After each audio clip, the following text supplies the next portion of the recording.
NFL Inside Blitz Week 16. And I've got my 3 Blind Mice shirt on, and we are all wearing hats today for some dumb reason. You started it. A tribute to Ron, I guess. Yes.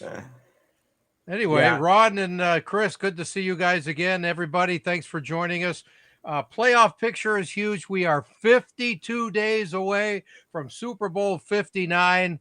It's coming faster than we know. We'll talk about the playoff situations, of course, during this show. But first, Ron and I were going to discuss something that's personal. It goes back to our high school days, Fairfax High School. We lost our principal this week, who happens to be nicknamed the Dean of NFL Refs. Jim Tunney died this past week at the age of 95.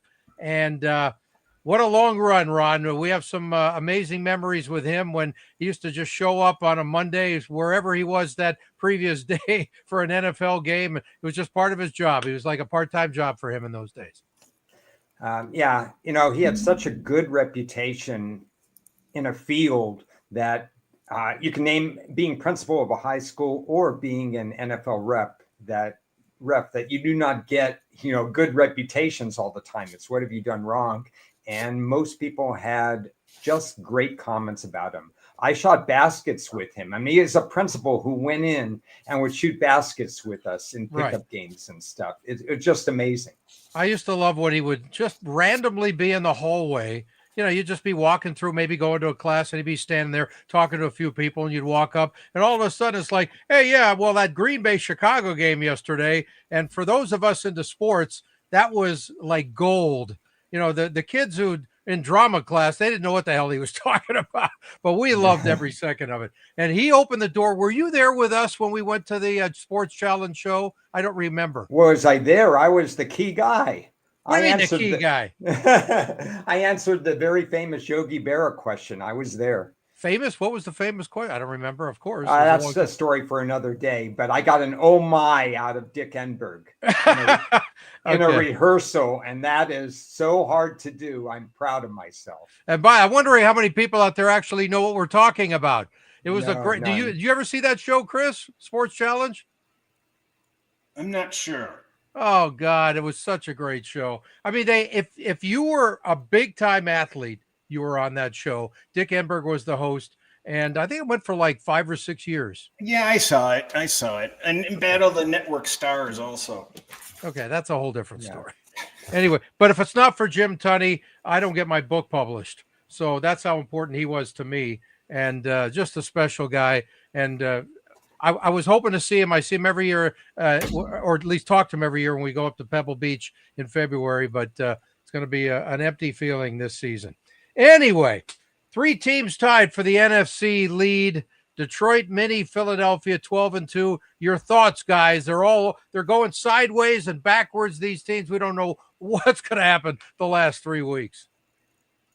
Yeah, well, why don't we just have 20 games in the season so that the Lions could have about 17 players still on the roster by the time the season ends? Yes.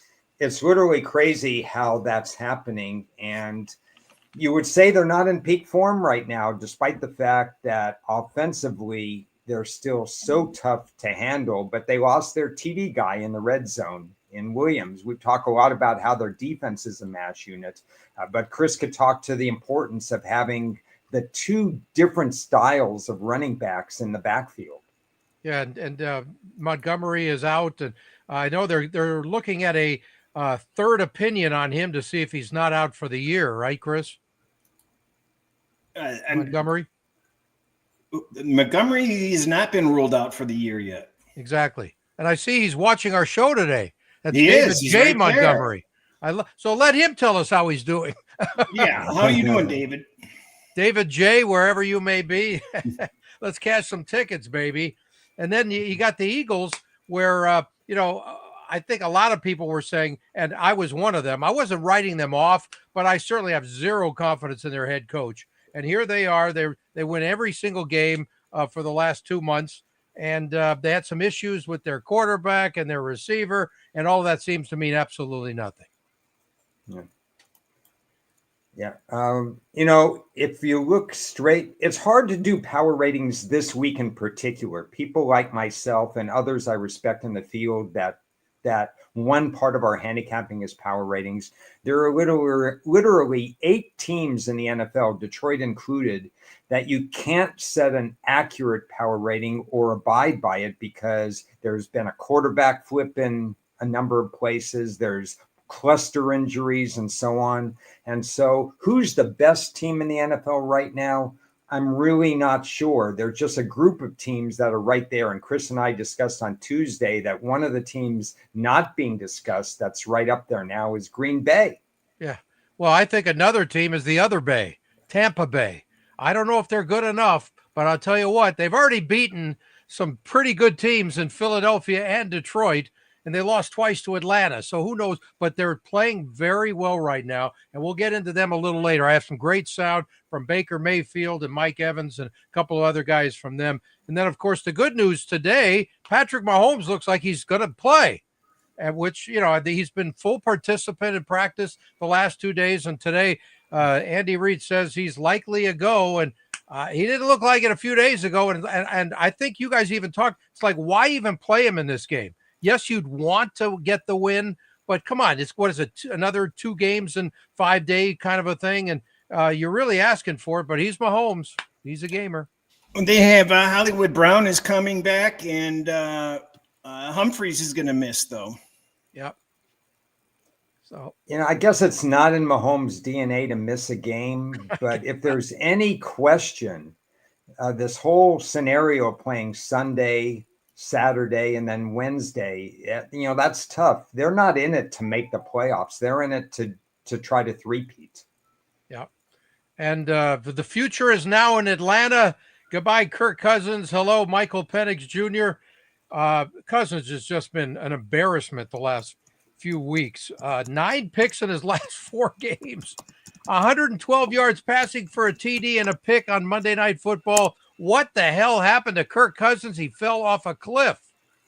What kind of surprised me about it is it seems pretty clear that he's injured, but his response yesterday was, I was shocked to lose my position and blah, blah, blah. I'm disappointed. And he's acting like there's nothing wrong with him. I mean, that's what I find odd. Well, I don't know if it's physical, but there's something definitely wrong. Those stats are just impossible. You cannot play ball and have a chance to win. And they have blown this division. Now they've already beaten Tampa Bay twice, and it looks like they couldn't beat them now if they played them 5 straight times, but who knows? We also have Geno Smith is a go. That's good news. I know he's been practicing. And Mason Rudolph, the likely starter for Tennessee, as Will Levis has thrown 2 picks in the car on his way to the practice today. So, and Pickens has been ruled out. Oh, that's too bad. Okay, so that's 3 in a row for Pickens missing. And Justin Fields is out. Okay. Watt is off the injury report. That's good news. Excellent. Okay, and the other news that I happened to notice when watching NFL Network a couple of days ago, Teddy Bridgewater, who's a head coach in his high school, and he won a state championship, said, by the way, my plans are I'm coming back to play before the end of the season, and then I'll go back to coaching next year. So who knows where he's going to be winding up someplace. He's always a good guy to have on the bench, or, if you need him, right? Well, Goff's going to go down this week. It's his turn to be injured, and they'll get the last year's backup, Bridgewater, back on the lineup. It's perfect. Teddy Bridgewater in the Super Bowl with the Lions. You'll take it, right? Yeah. As Cris said, Teddy Bridgewater is one of the nice guys in the NFL. There's absolutely no question about that. Yep. And for the first time, as far as I know, a game has been flexed from Sunday to Thursday night, and that's tonight. You got Denver coming into LA to take on the Chargers. The Battle of the Ducks, guys. Herbert and Knicks. I haven't heard anybody mention that at all. I know Ron hates that because he's an Oregon State guy. But nobody follows college sports on this show. So, is that what it is? We had all of our people on NIL and transfer portal, and they're gone. Yeah, they opted out. All right, but it is a key game, and the major thing about this game are two teams are going to be watching what happens in this game, and that's the Colts and that's the Bengals, I believe, that are still involved. And so, depending on how this looks, obviously they're hoping for bruise, battle, whatever it takes, where these teams get beaten up and stuff like that. But those teams are still in the mix mathematically. And since when they play their A game, and they play a lot of A games offensively, but when they play just a little bit better defensively, they could still make a run. And if the Colts would play any sort of defense, they could make a run as well. So it's an important game. Yeah, I would normally really like the Chargers tonight, but they have no run game. And that's what they do. So I don't know. We'll find out. We're going to hear from one of their new runners in a couple of minutes. Denver clinches the playoffs with a win or some other scenarios tonight. Chargers clinch with a win, and Indy and Miami losses this weekend. In the meantime, SoFi Stadium, guys, is going to look like an orange Julius tonight. There's going to be so many orange jerseys out there that we know how the Chargers are not the greatest home team when there's a good team in town that travels, and Denver is one of them. Are you sure it's not more of like an Arctic orange shake from McDonald's? I'm not familiar. Those were really good. I miss those. I haven't eaten at McDonald's since In-N-Out Burger was invented, so I couldn't tell you. How about the Knicks to Cortland Sutton combo, how they've looked in the last 6 weeks? Ron? The Knicks to Cortland Sutton? Yeah. Well, I think Peyton is opening up more of the offense for Knicks as the season goes along. He feels a lot more comfortable with what he can digest all the way through. So Knicks is an accurate passer. He proved that in college. Yep. He gets the ball out fast, which is something very important to Peyton. And so Peyton is trusting Knicks to say that if you see a matchup that you like, where they're playing soft or something like that, they are absolutely going to target that. So he can call more than one play at the line of scrimmage. Not all rookie quarterbacks are allowed to do that. Right.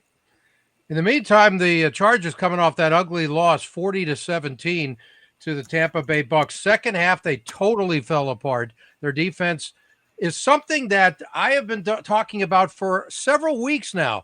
They are beating bad teams defensively. The really good offensive teams, they're not doing so great. I think they're averaging over 30 points a game given up against the quality offenses. So I think they're a little bit overrated. And I guess we'll see tonight. I don't know where you rank the Denver offense at this stage with their rookie QB. I'm just reading here that Cincinnati's actually rooting for the Chargers to win, even though the Chargers have the worst record. That I'm not sure about. Well, the article's sure about it, so it's just an unusual rooting interest that they're not rooting for the team with the worst record to lose. So, well, as of 3 weeks ago, remember they had like a 1% chance, and now it's up to 7% chance to make it. So I still not too worried about that as far as the Bengals are concerned. In the meantime, let's hear from Chargers safety Derwin James, who I spoke with after the team's loss to the Bucks last Sunday, and he also talked about the short week situation. Oh, go for hold on. The staff here sucks. What's the mentality in the room right now? We're not panicking, man. Everything we want is still in front of us. I mean, and we still control our own destiny. So let's come in, lock in this week, and get ready for Denver and do what we need to do. What do you need to do against Denver? Come out, play physical. I think they won today, so they're gonna come in here ready. So we got to be ready. What about the defense and the team has you not panicking? Just the confidence in the coaches, confidence in the players. I feel like, man, every dog has his day, and today wasn't our day. And I still have all the confidence in the coach and the player, and I know we're gonna respond as a defense. And but I can't wait to go to work tomorrow, bro. How much confidence do you have in this group going forward? 120% confidence. I can sleep good at night knowing that I have confidence in the men in the locker room and the coaches. Like I said, we didn't get it done today. It wasn't our best football, and as a defense, we can own that. What's the benefit of short week when you're coming off a loss like this? the only medicine is to get it fixed on the game days and to get another win. That's the only medicine for this. So we get to do that Thursday. We don't have to wait a whole week. So that's the good thing about it. Nice to be able to flush it in a hurry. Yes, sir. Yes, sir. Definitely want to flush it. Okay, so that's the word that I heard around the Chargers locker room a lot. They needed a plumber because everybody was saying flush it. That's all that mattered to them. And you know what? The best thing about a short week is when you come off a loss, it's like there's no time to dwell on it. And it's right back to business. Yeah, that's true, and it's he's got the right attitude, obviously. And these short weeks, the one thing I think concerns me is the short week for Nix, the rookie quarterback. Yeah. I mean, he's still he's learning the job on the job, especially. But we'll deal with that in just a bit. Let's hear from Chargers rookie running back Kamani Vidal, who I'm wondering what Ron thinks of him coming out of college, because we have not talked about him. But guess what? He's in the spotlight now. He's the guy. He's more important than Gus. He's going to start getting more carries. What do you think, Ron? Well, he's definitely going to get more carries. He's built the way Jim Harbaugh running backs are built. In other words, he's a factor in the physical run game. He doesn't add that other dimension that the Chargers are lacking for this year. But Vidal had an also eligible draft rating from me, meaning that he could stick on a roster. Okay. So I have no problems with him. He was productive in college. I liked his body of work in college. Yes. But at best in the NFL, he's a stopgap rotational guy. Okay, and by the way, he says he wants his name pronounced Vidal, not like Vidal Sassoon. So, okay, so we'll do that for him. And he played 35 snaps on Sunday, while Gus Edwards and Hassan Haskins, they combined to play 15. So he is in the sights, and I got a chance to talk to him in front of his locker. Frustrating. Part of our, identity as a team is to be physical, and, we didn't want to lose in the Russian battle, and we did today. Yeah. What about letting this game get away? Because that's un-Charger-like this season. Yeah, definitely. We've done a great job of playing from behind in some of the other games that we've had this season, and you don't want to see it, and it's harder to play from behind too. So, part of our goal going into the game was to get ahead early and stay ahead, and we just didn't get it done today. Yeah. How tough was it to swallow this one? I don't think that we've ever just had a game like this. So I think, we'll go back to work, go watch the film, get back in the facility, and just work towards Denver.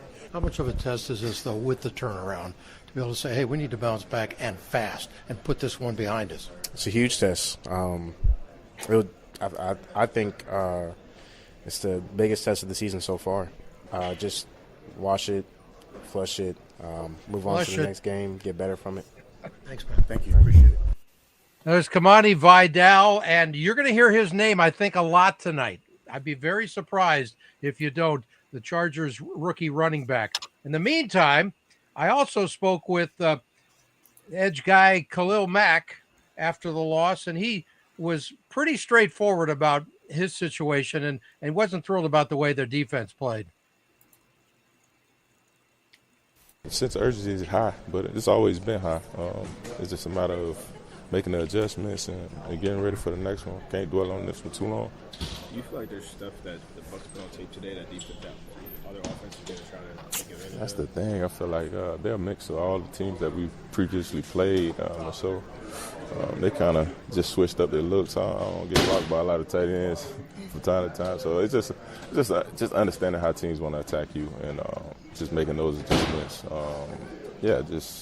Just playing more aggressive on the edge, and that's something I got to do better. So what pissed you off about this game specifically? I mean, when you let a team rush for 200 yards, that always does something to me. Just understanding how physical we want to play this game of football. It's almost like you're disrespecting the game when a team able to rush for 200 yards on you. So that's something that's between you and you. That's between you dominating the man across from you and making plays. I feel like playing a run is just a choice. Is it always better to have a quick turnaround like this and be Yeah, able to flush something like yeah, you just yeah. want to go to work? Yeah. Go to work and yeah. Get ready for the next one. We don't got that. We don't got that long to be pissed off. But you want that same pissed offness to rub into the Thursday night game, and so that's what I'm looking forward to. So how big is this next game? When you look Man. at it? All of them are big, man, and so just got to get ready for it. Thanks, Appreciate man. y'all. Khalil Mack, who just created a new word, pissed offness.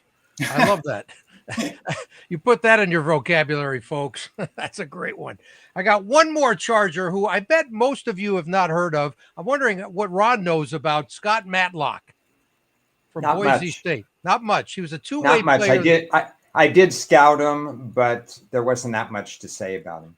Well, the Chargers obviously he's a two-way player, fullback and also defensive end. And I thought I got to walk up to this guy because there's a two-way player who stole the Heisman Trophy away from his Boise State guy. And we don't care about positional preference on this show. No, I got you. Let's hear from Scott Matlock, a Boise State guy. First of all, I want to ask you, how proud are you of your Broncos? I am, I'm very proud of them. It's really cool to see all the success that they're having, and obviously with me being there in recent years, I like to, think I had an impact on that. Nice. So, I like playing on that blue thing. well, I'm born and raised from Boise, so you are? I grew up watching, the Broncos, so it's nothing unfamiliar. So you're literally a blue blood. Mm-hmm. True. How about could have been, should have been, might have been with the Heisman? Yeah. Obviously, I was rooting for him, and I think every Bronco alum in history was rooting for him, of course. And kudos to Travis. Yeah. Everyone has their own opinions. I'm gonna spare you those, but I'm sure you know. It literally could have gone either way, though, right? I thought he deserved it. Not because Travis Hunter isn't a great player, which he is. I mean, he's generational talent. Yeah. I just thought that our boy was a little bit better, but that's just my humble opinion. I of got course. you. A little tough to play on both sides of the ball over 100 plays a game, though, isn't it? That is true. Very true. That is true. Yes. Talk about your game today and your thoughts, because obviously from a running standpoint, 222 to 32 rush yards. You're not going to win too many games that way. No, you're not. I mean, there's a formula to winning football games. What's the word like? Standardly, like there's a universal formula, and that's not it. So we gotta go back to the drawing board. I mean, obviously, I want to.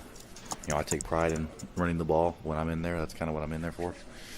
I know my role is expanding, but I want to keep helping this team run the ball and help this offense. And so we got to, take a step back, go back to the drawing board, and get back to work. Short week. Yeah, and it's always tough, too, when you lose your key guy when J.K. goes down, and everybody's got to step up. Hey, next man up mentality. Yep. Next man up. How about short week? What are your thoughts on that and quick turnaround and a huge game against Denver? Huge game, yeah. I mean, short weeks, it's a part of the business, and you got to just attack it head on, just attack it and embrace the challenge. You almost like in your back of your mind, you just go. Yeah, I mean, we're just so used to working, and this team's not going to shy away from this challenge. So I'm excited to see how we're going to respond. Thanks, man. Scott Madlock. I wonder if we're going to hear more from him since he 6'4", 295-pound fullback. I would give him the ball in short yardage situations. What do you think? Again, the Chargers are incomplete this year because they don't have all the pieces they want. They don't have that backfield that scares you in terms of the aerial game. They're going to use him to try to open more run holes because we know Harbaugh wants to establish the run. They're pretty average in terms of yards per carry this year, and it's been going down with Dobbins out. They got off to that very quick start this year. So the Chargers have reached a ceiling, in my opinion. And they also, as we found out last week, and this is a question for Cris and for everybody, is can Bo Nix, as a rookie quarterback who they would prefer not to stretch the field, is he the right quarterback to attack the Chargers' weakness? I worry about it, especially on the short week, and the Chargers defense may not. They're gonna do things that are gonna cause him problems. I would think so. That's what I worry about because I lean Denver in the game. It just seems like it's a tough. I mean, originally I was a lot more confident in Denver. Yeah, no, I understand. One more question on this particular game for Cris. Who do you have higher rated, Denver or the Chargers? Denver. Me too. Okay. Well, I don't trust the Chargers offense right now, and that is going to hurt their defense because they're not extending drives and the defense is playing way too much, and they're not as good as their numbers show again, because when they play against good offenses, they've been average at best. So we'll see what they do tonight in the short week situation. Is that 2.5 or 3 tonight? It's like 2.75, really. Okay. It's more two and actually it's 2.5. It's 2.5. Okay. So are you taking the points? Both of you? The opener was 3, which is an automatic play for me because of my power ratings. And then I have to look at the game after that because I do the matchup analysis on Wednesday generally. And I got the power ratings and everything. 3 was the wrong opening line. Now I have to reassess. Okay. So you got your early value and see how you adjust. Yeah. Gotcha. And Will Dissly and Cam Hart are out tonight for the Chargers. And that's your update on Thursday Night Football, guys. We got doubleheader on Saturday. You got Houston, Kansas City. Mahomes looks like he's going to play. He doesn't care. If it was Thursday night, he'd probably play. The guy's absolutely unbelievable. Did I read that line correctly? It went from 2.5 Houston to 3.5 Kansas City. Is that correct? Yep. Wow. How Actually, often does that happen? Houston got to 3.5. Yeah, that's what I said. Yeah. Yeah. Okay. I think Bookmaker hung a 4 earlier today. Really? So your thoughts on that? Is that where your numbers should be? Yeah, Bookmaker's at 4 right now. Yeah. Where my number should be? Well, it's hard to put a number on Kansas City. It's really tough. My number probably would have said Kansas City 3. I think every game Kansas City plays should never be more than 3 or less than 3. Yeah. It's always within a field goal anyway. So yeah, Houston's 1-3. Yeah. The time to beat Houston was September, October, and people missed that opportunity. Yeah, but Houston's only 1-3 against teams 500 or better. So let's see what they do in this game. Joe Mixon limited in practice with an ankle. Anything new on him? That was from yesterday. I'm trying to get into my injury information. Okay, he would certainly help the cause right there. You guys doing anything on that? Chris can go first. On which one? Houston? Yep. Yeah, Houston should win that game pretty easily, don't you think? Oh, it's a blowout, yeah. Yeah. Are you taking the points or no? I haven't done anything as of yet, but probably would be on the dog side. Yeah, you're not going to need points. There you go. Oh, I love that. The money line, baby, is all over it. All right, Pittsburgh against Baltimore. Old school game. Seems like a pretty high OU to me, 46.5 for a game that's always finished around 32. So what do you guys think on that game? We got about 35 degrees and reasonably decent weather the last I saw. That's in Pittsburgh? I think it's Baltimore? It's in Baltimore. Yeah, Baltimore. Well, it looks like Watt's going to play. No Pickens. Baltimore's just ridiculously healthy. Yeah, both with a ton to play for. Pittsburgh clinches a division with a win, and Baltimore clinches the playoffs with a win as well. Yeah, we had this conversation the last time they played, and everybody said, "Well, it's gonna go over. It's gonna go over." But these teams know each other so well that it's just hard for the points to be scored. I think that was one of the plays that I said I love the under in that game, and I was the only one who picked it, if I recall correctly. Pittsburgh's 9-1 against Baltimore straight up the last 10. I think that's actually a significant issue. Did you say that Pickens is out? Yes, he's out. Okay. Even though he was practicing again, I guess not ready. That's too bad. He's not ready. Okay. 6.5 still, that spread? It is. So where do we stand, boys, on that? Personally, I'm unlikely to get involved. However, I will monitor the Watt situation to see I know he may play. I need to know more about exactly, where he is in terms of percentage of full strength. Well, how are you going to know? I'm going to talk to his mom. Okay, there you go. I love it. Yeah. You're going to watch more commercials with his brother, and maybe they'll talk about it? Yeah, I have ways. They're on TV more than all your favorite shows. Who does he have to throw the ball to when Pickens isn't in there? Nobody. Freiermuth. And who's running the ball? Baltimore is good against tight ends. The ball? It's a rough one.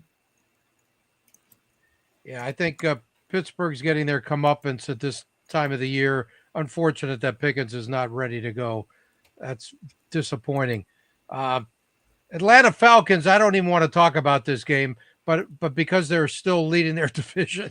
The Giants in Atlanta, just thoughts on Drew Lock against Michael Penix. First game for the kid. He's ready. I mean, he's relatively ready. He's like Bo Nix, 1 million starts in college. Right. Anybody complaining about that draft pick now?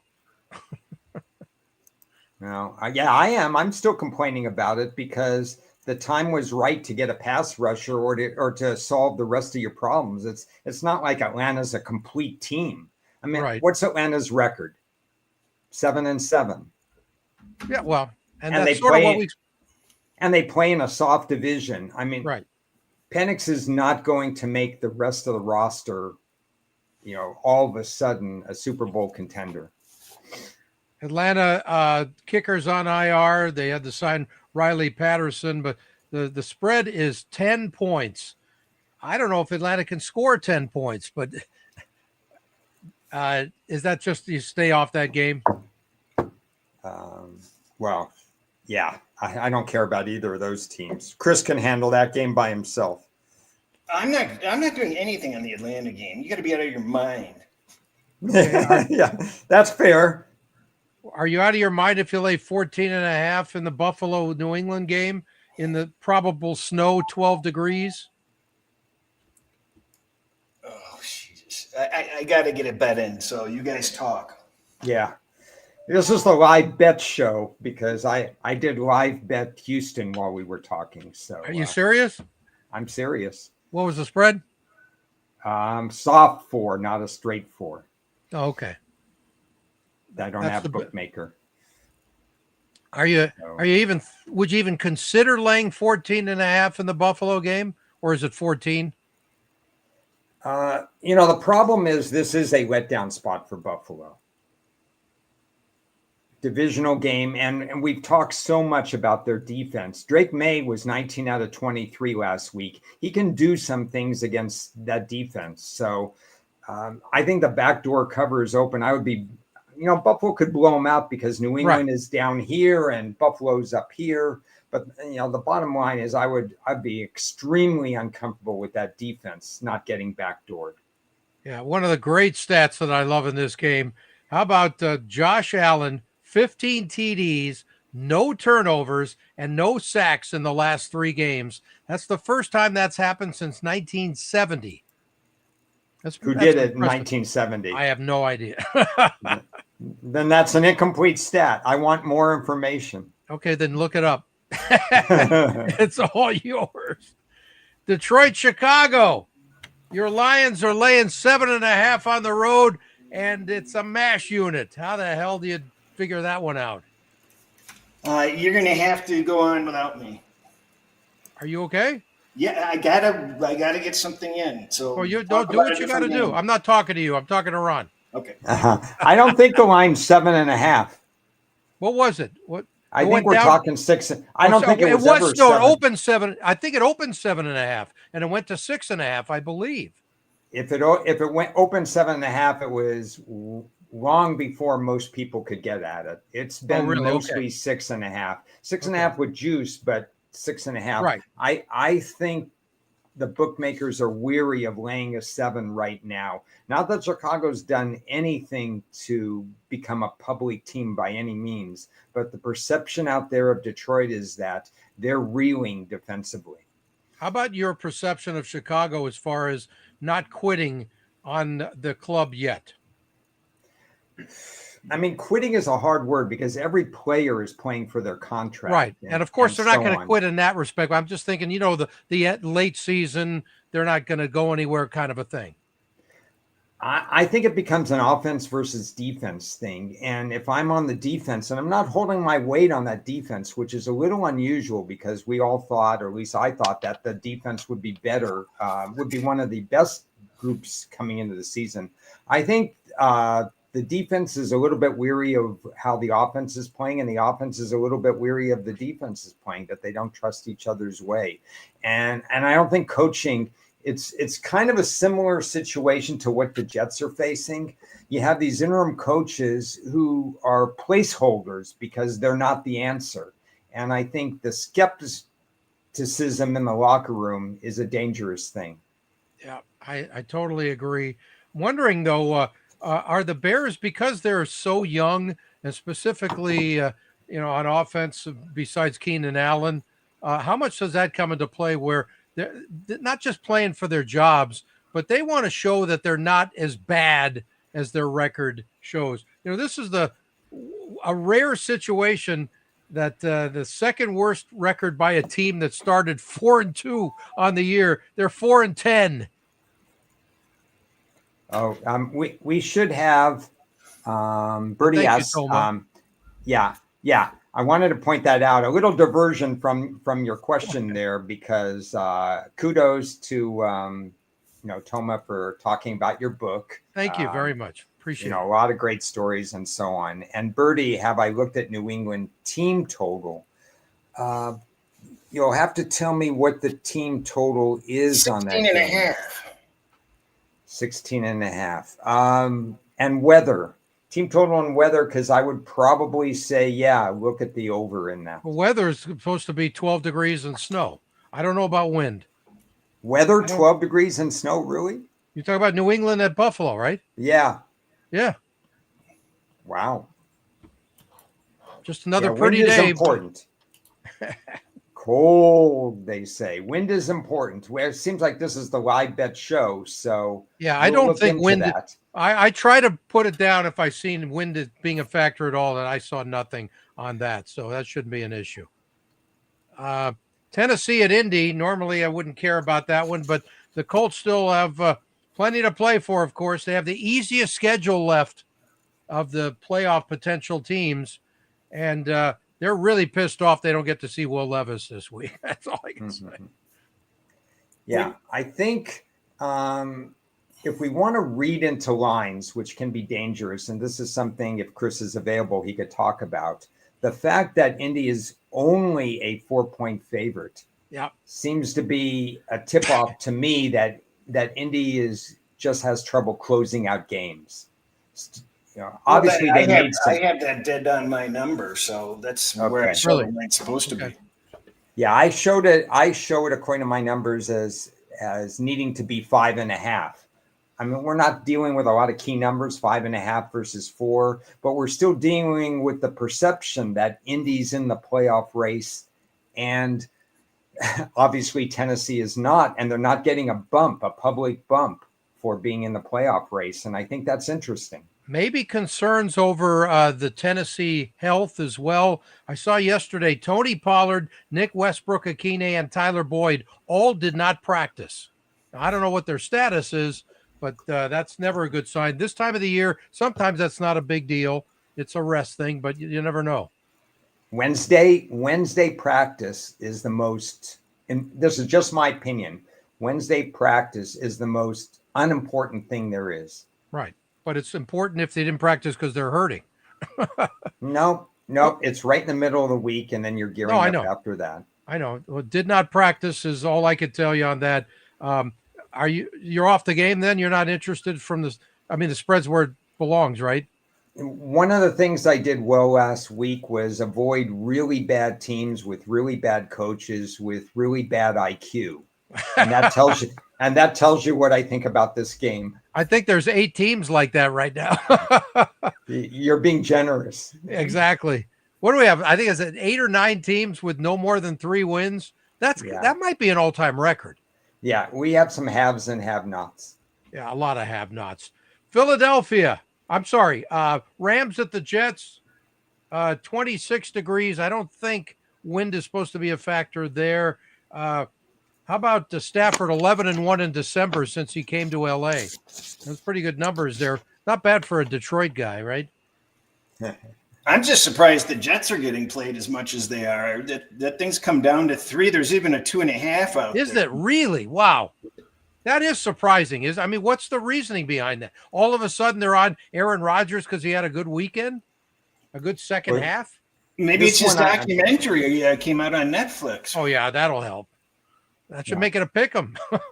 So we have reverse scenarios in this one because I show the line as being 3. Oh shit! All right, so you would pass the game. It looks like Kamara is out for the season. Oh, that's too bad. I was wondering about him. Tyler Higbee activated today for the Rams, so that's a nice thing for them.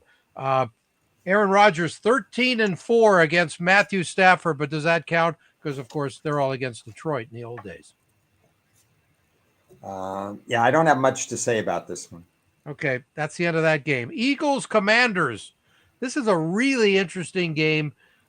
Washington's won 2 in a row. Philadelphia never loses anymore. They clinched the division with a win. Commanders going for a first 3-game December winning streak in 10 years. And whatever they're doing in Washington, I got to give them a lot of credit. And for the 400th time this season, I love whatever Jaden Daniels is doing. But he's been fading throughout the season. A little bit. I mean, it hasn't been severe, but it's something that concerns me. Well, I don't know if it's him fading as much as the team overall offensively. I think he still has pretty decent stats overall. They're just not completing drives like they were earlier in the year. But can they do it against Philadelphia at home with still something to prove here? Eagles clinch the division with a win. So this is a theory that I'm just bringing up now as we're talking. Obviously, Jaden Daniels is more than just a drop back quarterback. He uses his legs. There's a lot of stuff going on. And now we're in the 15th game for a rookie who plays 12 to 13 games in college. This is not the situation where you're just sitting back and you're throwing passes. Right. I think if there's any drop off in guys like Jaden Daniels, it's because we are entering into the part of the season where they've never played this many games before. Exactly. That's what I talked about earlier. Yeah. It's definitely a factor, no doubt. Is it 3.5 most places or 4? Well, it was 3. It's just moving now, I think. I think yesterday it started moving. No, it's 3.5. 3.5. Okay. It moved up today. Yeah, today is when it moved. Okay. So are you guys interested in the dog there at all?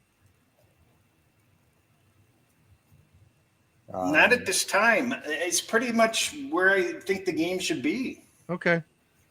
Yeah. All right. You know what's strange to me? We didn't have a conversation about this on Tuesday, Cris, but when I did the matchup analysis yesterday between Philly and Washington, it's really the first time that I saw Washington match up correctly with a team with that kind of record. I don't see a lot of differences in key stat areas. And to me, that was a surprise to me when I did the matchup analysis. There are conflicting factors otherwise because the road team has had success in this series, which is sometimes typical when you get teams that play each other so many times, 2 times a year and so on and so forth, even though Washington's a completely new team this year. Yeah. But I was a little surprised that the matchup analysis was so close. Well, here's what's really another surprise that I noticed yesterday is I would have thought this would have been 100% reversed. I have, over the last 5 weeks, Washington 6th, and I have Philadelphia 6th from the bottom. And it doesn't feel like that's the way the teams have been playing, does it? No, and while I wouldn't have had it that pronounced, it plays to the fact that even though Philly has won 1 million games in a row, like you said, Ted, the stats don't show a lot of difference in these two teams. That's fascinating. So you sort of want to lean towards the dog, right? But is it enough points? You're not getting value versus the power ratings. I think Cris kind of alluded to that. So it's got to be based on matchup analysis. And so it's kind of, let's see what happens with the spread. I'm not rushing to the window because I don't think, if it goes down to 3, I'll say fine. There's no value taking the dog at 3, but if it goes up to 4, we'll see. So you're going to the $2 window instead of the $50 window. It's the old days.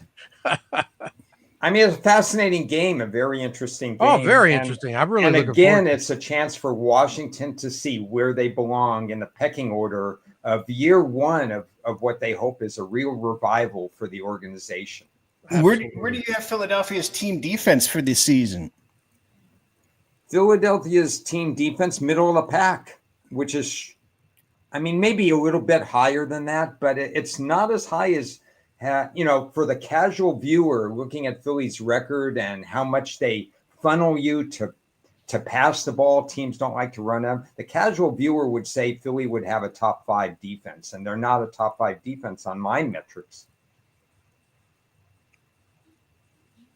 I don't know where you have them, Cris. All right, let's move on to Cleveland. Let's talk Cleveland, Cincinnati real quick, only because the Bengals are still barely alive. Jameis has been benched for DTR with Cleveland. Nick Chubb is on IR. It's supposed to be 29 degrees and some rain and it's in Cincinnati, maybe some snow flurries. Your thoughts on that one, boys? Is it still a solid 7? No, it's 9 now. Oh, it went to 9. Wow. Is that because of the injuries, you think? No, because I wanted to bet it, and they moved the lines on me. Okay. It was 7 early, right? Was 7 early. So you never got in. Okay, got to run to the window. Are you doing anything? I'm looking for that one because I want to check something out. Yeah, this is great. This is one of 2 games that I'm so excited to see because I care about next week. Not this week. Okay. So have fun. Have a great matchup and stuff like that. I have no edge in this game. And next week is what? Next week is actually going to be Cincinnati and Denver. And we'll might talk be about totally that next meaningless, week. though. If Cincinnati, it might be meaningless. Perfect. Did you get in early in August? Cincinnati and Denver? Yeah. No. I have good situations for Cincinnati that come into play on Cincinnati games, not saying which way, but that come into play. They do not come into play in a divisional matchup, which is what happens this week. All right. Minnie at Seattle. It's supposed to be definite rain during the game, 49 degrees. Again, we don't know about the practice situation, but I can tell you, Kenneth Walker, Zach Charbonnet, and DK Metcalf all did not practice. I don't know what their status is, but they better have those guys in this game against the Vikings, who've won 7 in a row, and they can't do anything wrong, even though they did not look good in that last game. Yeah, it's an interesting game. Kenneth Walker just can't stay healthy for a full season in his career. And that's too bad because he brings a different kind of presence to the backfield. Yeah, he's when a hell of a he's runner. at full strength. So my question for you guys, for Cris, last week, Green Bay was roughly a 3-point favorite, maybe a little less, at Seattle. Seattle gets relatively dominated in that game. And now Minnesota comes back, and they're roughly a 3-point favorite in the same situation.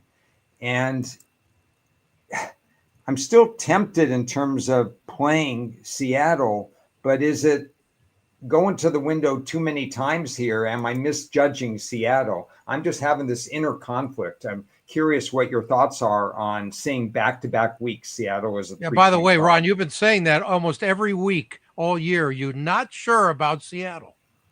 And I think that's one of the things that handicappers, we have to learn about themselves. It's a very important teaching point for myself and for others, is that know whether or not you feel comfortable with the team. And I'm going to look up my Seattle's record, but I'm curious what Chris's thoughts are on the Seattle dilemma. I was shocked at what a turd they laid last week. I didn't expect that at all. I think that was a bad sign, but I'm not sold on Minnesota either. Minnesota wasn't able to put away Chicago. I think both of those teams are flawed, and both of them are. I can't imagine Seattle playing that poorly back to back. Did I see the line correctly that it opened at 4.5 and went down to 2.5, or was that just an early line? That was like before the game kind of a line. I don't know. I don't have that answer. Okay, because I have it 4.5 down to 2.5. It might have been after they played their game, which, as Cris so beautifully put it, not good. Wasn't pretty. You know, for somebody who is uncertain about Seattle, I played them on or against them 10 times this year. So right, that'll be an autopsy report for me at the end of the season. Got it. You guys want to talk about Niners Miami, or no interest? I don't blame you. Let's go straight. Only thing I'll say about this game, and it has not factored into my handicapping, is that this is McDaniel going against his former team. Yeah, that's about it. Sunday Night Football, Tampa Bay at Dallas. I'm focusing here on the Bucs because I got some good sound from them. They really, really look good. And they have looked good since their bye. Okay. Remember when they lost Chris Godwin, and the same week Mike Evans went out, and we said that this team is dead. How the hell are they going to score? And yet Evans has come back. He looks like he's 25 years old again, and it's just been phenomenal. They beat up on the Chargers in the second half, totally dominating that game. They are the number one offense in the league in the last 10 weeks are the Bucs. That's impressive stuff, Ron. Yeah, they're just find ways because they're so cohesive as a team. You look at some of these teams where they're this, that, or whatever. For Tampa to win, they have to be really, I think, one as a unit, if that makes any sense at all, is that they have to be all in for each other, because there are flaws to the roster, but and of course they play in the NFC South division. It's not a fantastic division, but they're extremely clearly they're clearly better than the other teams. I know they lose tiebreakers against Atlanta if they end up tied. Right. But power rating wise, it's really been it's a distance now between Tampa and Atlanta. Right. So they against the Chargers, great defense, supposedly, 506 total yards to 206. I mean, that's otherworldly. Let's hear from their head coach, Todd Bowles, who I got a few questions in after the game. How about dominating on the ground, 222 to 32? That's going to get it done most of the time. That's huge. It's December football. We're trying to stop the run, and we're trying to run the football. Today we did a good job. And they didn't panic at halftime. We made some mistakes in the first half and turned it over twice, but we understood the assignment. It shows the growth from the second half of the season as a team, how we can come back and not panic in the second half and go ahead and try to take games away. What can you say about the day that Mike Evans had today? Coming off the injury, it's like his third game back. To put up those kind of numbers on those moments. Did a heck of a job every time we needed it. He came up big, counted on him, ran for a touchdown, almost ran for another one if his T-shirt wasn't so thick. I told him he got to get a shorter T-shirt, but, he's our bell cow. We're going to need him down the stretch, and he showed up big for us. I think he's a guaranteed Hall of Famer, and he steps up and plays big. You can't put a price on what he does for this team from a mental standpoint, from a physical standpoint, from a team standpoint. He is everything that a player aspires to be. From a mental, he's tough. He does great in the community. He takes care of his body. He comes up big with plays, whether you're singling him or doubling him, and he blocks. So we can't ask for anything more than what he's giving us right now.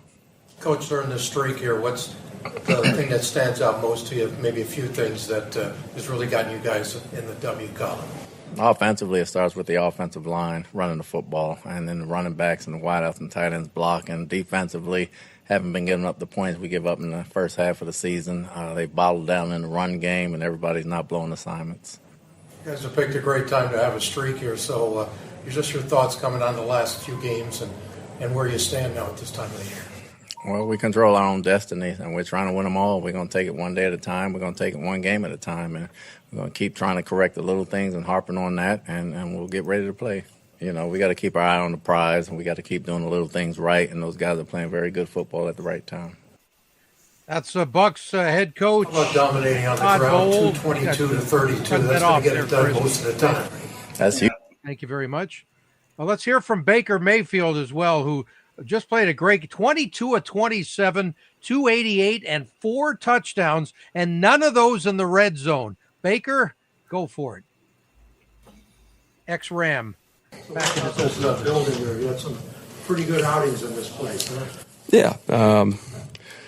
Right next door to the locker room for the Rams. But it's, familiar with the place. But this group that we have is really why we just had a good game. I mean, talk about the 2 turnovers we had in a row there in the first half. Defense stepped up, didn't let them score 2 touchdowns in a row, and that was really the turning point. Came into halftime, offense said if we don't inflict or hurt ourselves, we'll be all right. So defense came out, stopped them, and then offensive line took over, and that was really the biggest difference there in the second half. Those guys played unbelievable up front, and defense, complimentary football game.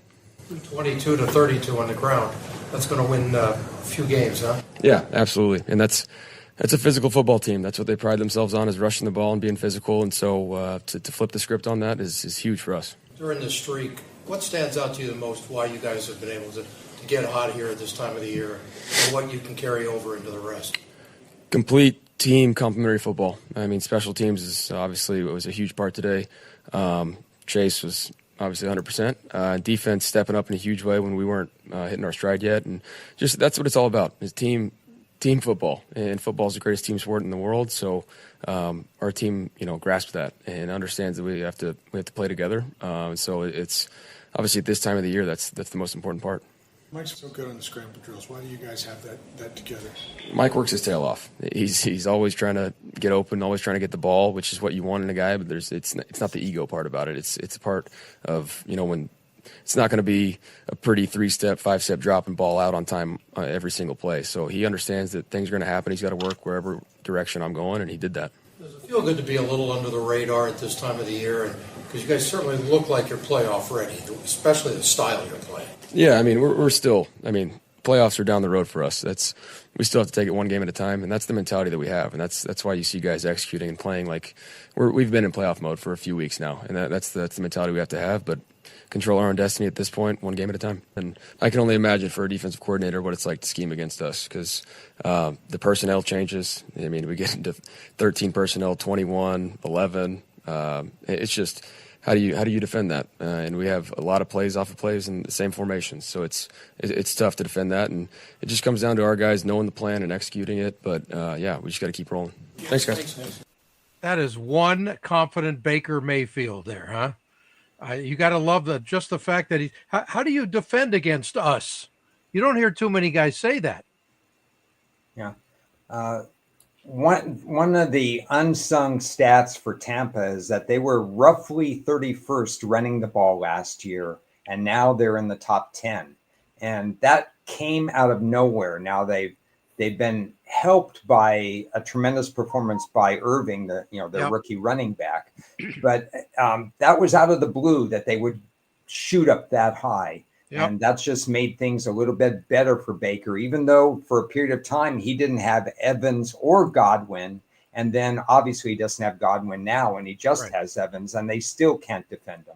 Yeah, it's very impressive. And by the way, from a personal standpoint, after the interview room, Baker walked past me, walked up to his locker. I was in the locker room, and I got a couple of minutes with him privately. And I was really, really impressed. And I told him, I said, Baker, I talk on my show all the time. You got the greatest story in the history of football. 2-time walk-on, Heisman Trophy, and first overall pick. That's never going to happen again.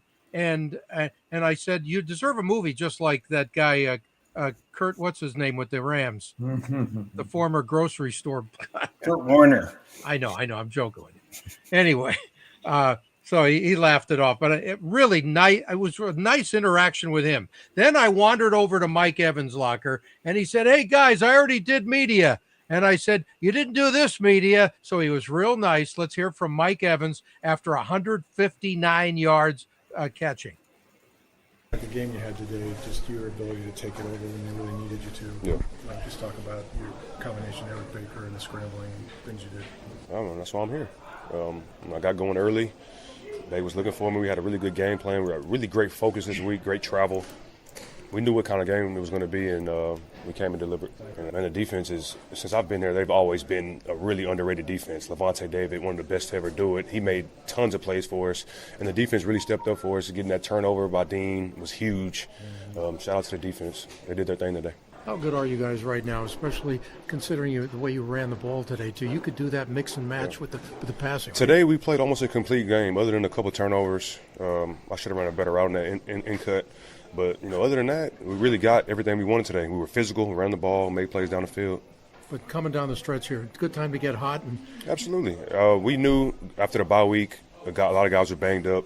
I came back and a couple other guys came back, and we knew what was at stake. So we're just trying to take 1 week at a time, prepare, and each game means a lot for us. It's almost been like playoffs that started, though, considering you want to keep winning. Yeah, that's what some guys have said. Yeah. That's what Coach Bowles has said. Every game is like a playoff game for us, and the guys have taken that and used it as fuel, and we're not trying to lose. Thanks, man. Thank y'all. Yep. Okay, so there's Mike Evans, and I think that I got one more. And it was a great one-on-one. And I know Ron would, as soon as I walked up and saw he was available, getting ready to leave his locker, I had to walk up to All-Pro Tristan Wirfs. He's the best at his position in the league. And he was great, very animated as well, talking about this game, and Mike Evans. He's gonna wear a gold jacket. Yeah. It's just a matter of when. So that's awesome. 150. That's pretty badass. That's pretty badass. No, it's like you see some penetration, you hear the crowd kind of go, and then you look up, you see Mike down the field. You're like, fuck yeah, it's so cool. But yeah, super happy for Mike, and we're just doing our best to help him get that. You're not going to lose too many games when you outrush them 222-32, right? Hey, we'll take that any day. I tell you what. That's pretty awesome. We're just a bunch of dudes trying to get better. I think we were most excited about 200 rushing yards today. Like that was unbelievable. Yeah. So we're all really happy about that. 'Cause, I mean, we had I couldn't tell you. I don't even know if I've ever had one of them in the NFL.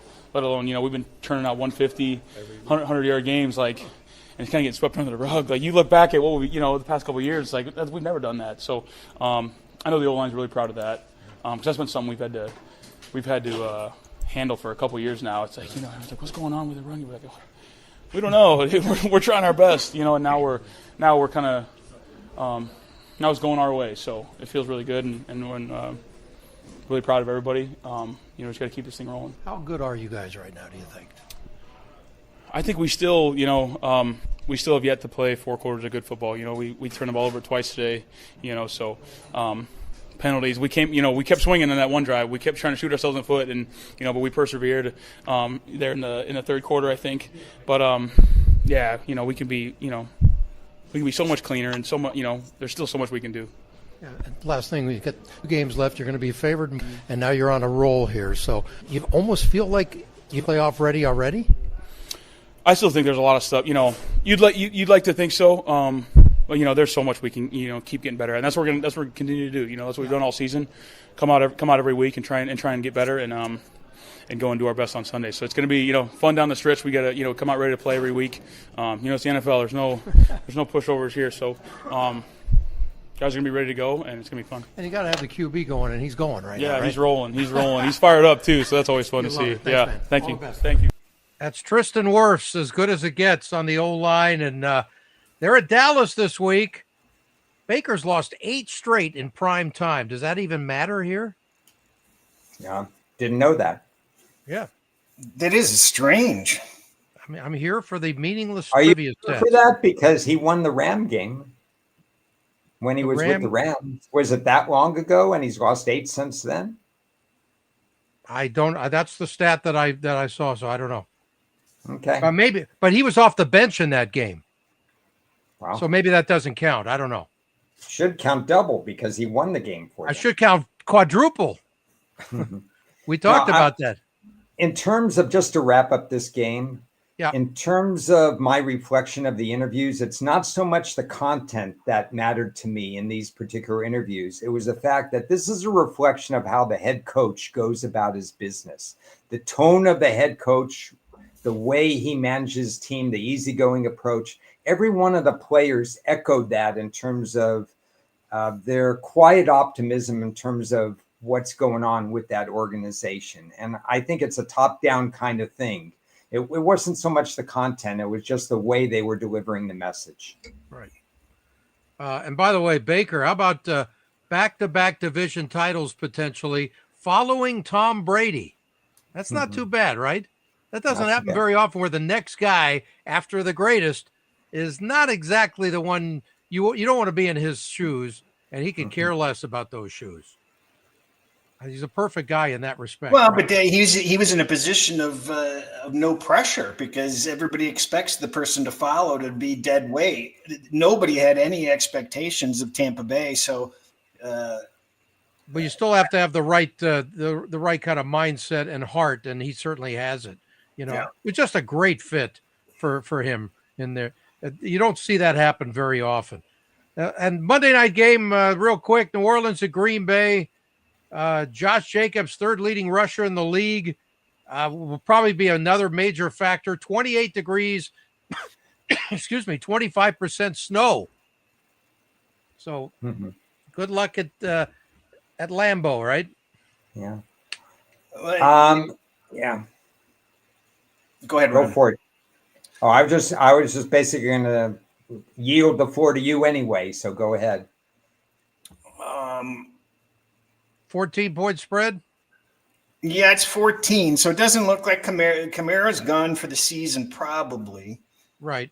Olave is practicing, but I'm unclear on whether he could even be activated for the game. Okay. I don't know why they would want to play him the rest of the year, frankly. Packers clinched the playoffs with a win or a couple of other scenarios. So, they just want to take care of biz. I think 14 seems to be a little high. I mean, it's probably where it belongs, but the Packers are not your typical blowout team, and they've been mixing the run with the pass. And why would they change it here? Especially, I don't know about that. I think Ron, what do you think? It seems like when under LaFleur, Green Bay, when they have the best of it, they don't really let up on the pedal. They seem to not be interested in slowing things down, and they actually, when they have the opportunity to win by a lot, it seems like they take that opportunity. Yeah, so you're probably going to get Spencer Rattler for this game based on his. I hadn't heard an announcement, but regardless, this is contrary to the way I typically look at games and who I would take. But how much is too much? Because Green Bay probably has 3 or 4 excellent situations here. I wouldn't. To be honest, to piggyback on what you just said, Chris, I would never look at New Orleans in this game. Yeah, the weather is my only issue, though, where you just want to, if there's a little bit of snow and some wind to swirl that around. I mean, just run the game, win handily, and whatever happens, happens. That's the way I see it. Any other thoughts, guys, on the week? You have a mix of divisional games and non-divisional games. I think based on what we said early in the chat, my overriding thought is don't be surprised if you see some of these 3.5 to 6 point dogs winning outright this week. You think you have it all figured out. It's week 15. Everybody knows the lines are tight. It's the NFL. Just don't be surprised if we see a few upsets. Right. And Russell, I'll consider your title for the book. Not very long, but I'll consider it. What can I say? Week 16, guys. Let's make it happen. It's going to be fun. I'll be at the game tonight, Chargers and Broncos, and we'll find out what Bo Nix is all about on a short leash. No, a short week, not a short leash. Yeah, this was a rough show because I got 3 different problems that came up in the middle of the show. So wow. What can I do? Do what you got to do, buddy. All right, guys, have a great weekend. Oh, wait, Ron, did we figure out we're gonna shoot for Monday? We're going to shoot for Monday. I have some thoughts on that. And it's tough doing so many shows on holiday weekend. Holiday week. Happy holidays, everybody. Yeah. But we will let you guys know. We're probably talking about a Monday show at the very least. Okay. And then our Thursday still good? We will talk about that. Okay. Everything's TBD, like our lives, day to day, baby. Have a great weekend. Happy Merry. Good luck, everybody. Good week. Happy New Year. Later.